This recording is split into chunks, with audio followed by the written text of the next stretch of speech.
sim lôi chong li theo co sông hi oi ni jin jin choi co suy chan tin nha cha oi còn ngày an mò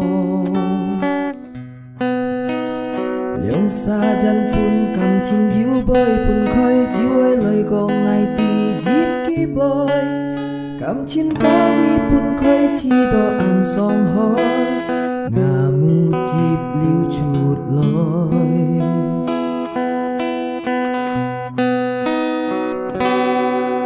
chun lối han ki tet ngay diu sit hi ko nya bukha sit ken men ka nya me nya pa nya me diu kong jit ki fa nya pa mun ngày man sa to mai lời teo nga bukha kya mới chi en kya pa ki ba ngày kya phen diu ka ngày ứng sông xin nhi con chút đi kỳ pha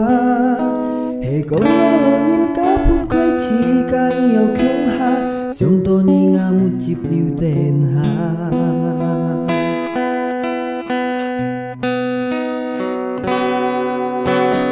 dùng sim lời chong đi theo co sông hi oi ni chín chín chói co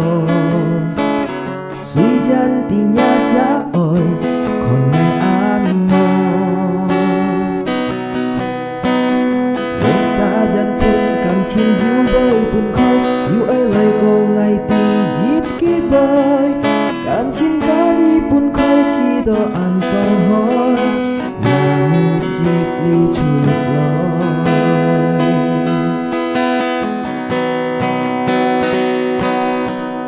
chun lối han ki tet ngay diu sit hi ko nya bukha sit ken min ka nya me nya pa nya me diu kong jit nya pa mun ngày man sa to mai lời teo nga bukha kya me chi en kya pa gi ba ngày kya phen yu ka ngày sông xin nhi kong chút đi kỳ pha he kong nya lo nhìn ka phun khơi chi càng nhiều khiêng ha sông to ni ngày mà chip liu tên ha